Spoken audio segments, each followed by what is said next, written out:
السلام علیکم ورحمۃ اللہ وبرکاتہ۔ معزز سامعین، پچھلے ویڈیو میں آپ کے سامنے قیامت کی چھوٹی چھوٹی نشانیوں کا ذکر کیا گیا۔ آج انشاءاللہ اس ویڈیو میں آپ کے سامنے قیامت کی چند بڑی نشانیوں کا ذکر کروں گا۔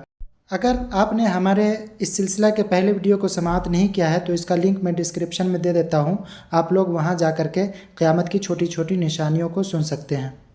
پیش خدمت ہے قیامت کی چند بڑی نشانیاں۔ پھر ایک طویل عرصے کے بعد عرب اور شام کے کسی ملک میں ابو سفیان کی اولاد سے ایک شخص پیدا ہوگا جو سید زادوں کو قتل کرے گا۔ اس کا حکم ملک شام میں چل رہا ہوگا۔ اس دوران شاہ روم عیسائیوں کے ایک فرقہ سے جنگ اور دوسرے فرقہ سے صلح کرے گا۔ لڑنے والا فرقہ قسطنطنیہ پر قبضہ کرے گا۔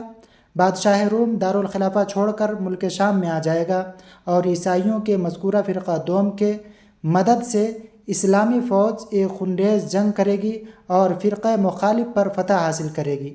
دشمن کی شکست کے بعد فرقہ موافق میں ایک شخص کہے گا، آج صلیب غالب ہوئی، اسی کی برکت سے فتح نظر آئی۔ یہ سن کر لشکر اسلامی کا ایک باہمیت نوجوان شخص اسے مارے گا اور پیٹے گا اور کہے گا، نہیں، دین اسلام غالب آ گیا اور اسی کی برکت سے فتح نصیب ہوئی۔ ابو داؤد۔ پھر مسلمان اور یہ عیسائی دونوں اپنی اپنی قوم کو مدد کے لیے پکاریں گے، جس کی وجہ سے مسلمانوں اور عیسائیوں میں خانہ جنگی کا منظر برپا ہوگا، جس میں بادشاہ اسلام شہید ہو جائے گا، عیسائی ملک پر قابض ہو جائیں گے اور آپس میں دونوں عیسائی قوموں کی صلح ہو جائے گی۔ باقی ماندہ مسلمان مدینہ منورہ کا رخ کریں گے۔ عیسائیوں کی حکومت مدینہ منورہ کے قریب خیبر تک پھیل جائے گی۔ اس وقت مسلمان اس تجسس میں ہوں گے کہ حضرت امام مہدی علیہ السلام کو تلاش کرنا چاہیے تاکہ ان مصائب سے نجات مل جائے۔ حضرت امام مہدی علیہ السلام اس وقت مدینہ منورہ میں تشریف فرما ہوں گے، اس خوف سے کہ مسلمان مجھ ناتواں کو اس عظیم الشان کام کے لیے چن لیں گے، اس لیے مکہ چلے جائیں گے۔ اس زمانہ کے اولیاء کرام اور ابدال حضرت امام مہدی علیہ السلام کی تلاش میں ہوں گے کہ انہیں اپنا امیر بنا کر عیسائیوں کا مقابلہ کریں اور اسلام کو غالب کر دیں۔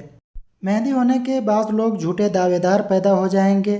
ان حالت میں حضرت امام مہدی علیہ السلام خانہ کعبہ کے ایک کونے، رکن یمانی اور مقام ابراہیم کے درمیان والی جگہ تک طواف کرتے ہوئے پہنچیں گے کہ آدمیوں کی ایک جماعت آپ کو پہچان لے گی اور ان کا دل چاہیں یا نہ چاہیں وہ جماعت آپ کے ہاتھ پر بیعت کرے گی۔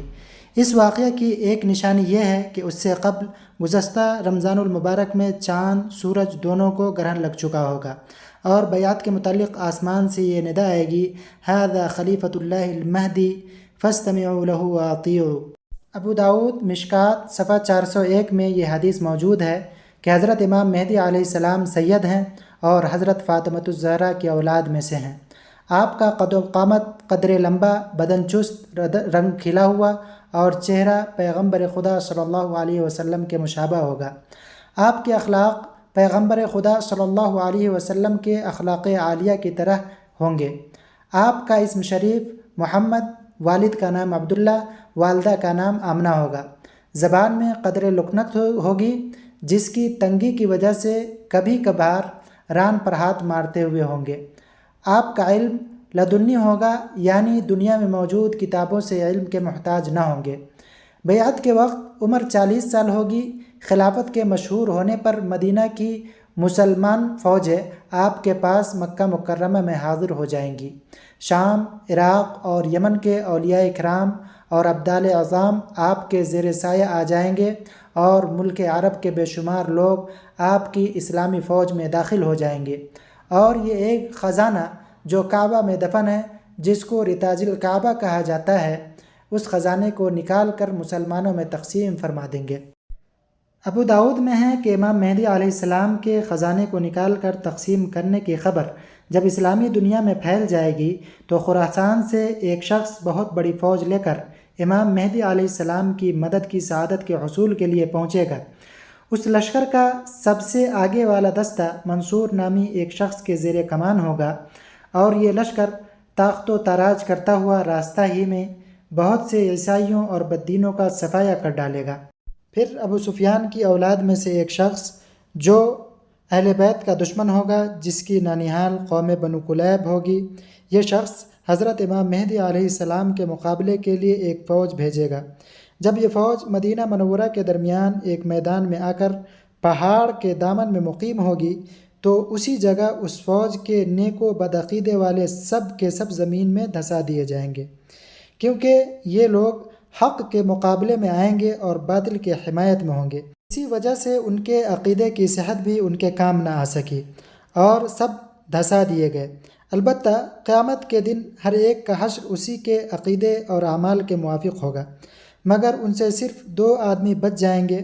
عرب فوجوں کے حضرت امام مہدی علیہ السلام کے ساتھ دینے کا حال سن کر عیسائی بھی چاروں طرف سے فوجوں کو جمع کرنے کی کوشش کریں گے اور اپنے اور روم کے ممالک سے فوج کثیر لے کر امام مہدی علیہ السلام کے مقابلہ کے لیے شام میں جمع ہو جائیں گے، اور ہر جھنڈے کے نیچے 12 ہزار فوج ہوگی، اور حضرت امام مہدی علیہ السلام مکہ سے کوچ فرما کر مدینہ منورہ پہنچیں گے اور پیغمبر صلی اللہ علیہ وسلم کے روضے کی زیارت سے مشرف ہو کر شام کی جانب روانہ ہو جائیں گے۔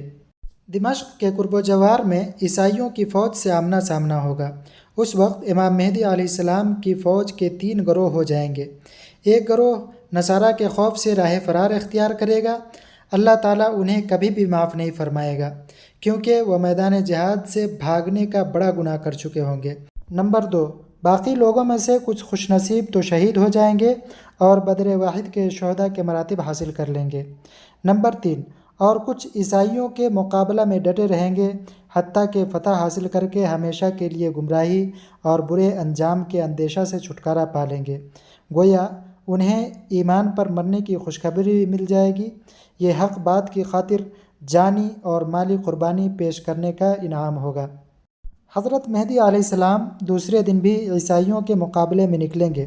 اس روز مسلمان بغیر فتح یا موت کے جنگ سے نہ پلٹیں گے، پھر یہ سب مجاہدین شہادت کا جام پی لیں گے۔ حضرت امام مہدی علیہ السلام باقی رہ جانے والے تھوڑے افراد کے ساتھ لشکرگاہ میں جہاد کی تیاری کریں گے۔ تیسرے دن پھر ایک بڑی جماعت کے ساتھ موت یا فتح کا عہد لیے میدان کارزار میں آئیں گے۔ آپ کے ساتھی بڑی بہادری کے ساتھ عیسائیوں سے جہاد کریں گے اور آرزوئے شہادت کو پا لیں گے۔ شام کے وقت حضرت مہدی علیہ السلام بچی ہوئی تھوڑی سی جماعت کو ساتھ لے کر واپس آ جائیں گے۔ چوتھے دن بھی مجاہدین کی ایک بڑی جماعت موت یا فتح کی قسم کھا کر پھر شہید ہو جائے گی۔ حضرت امام مہدی علیہ السلام تھوڑی سی جماعت کو لے کر واپس تشریف لے جائیں گے۔ پھر ایک دن حضرت امام مہدی علیہ السلام رسد کی تھوڑی سی محافظ فوج کو لے کر دشمن سے نبرد آزما ہوں گے۔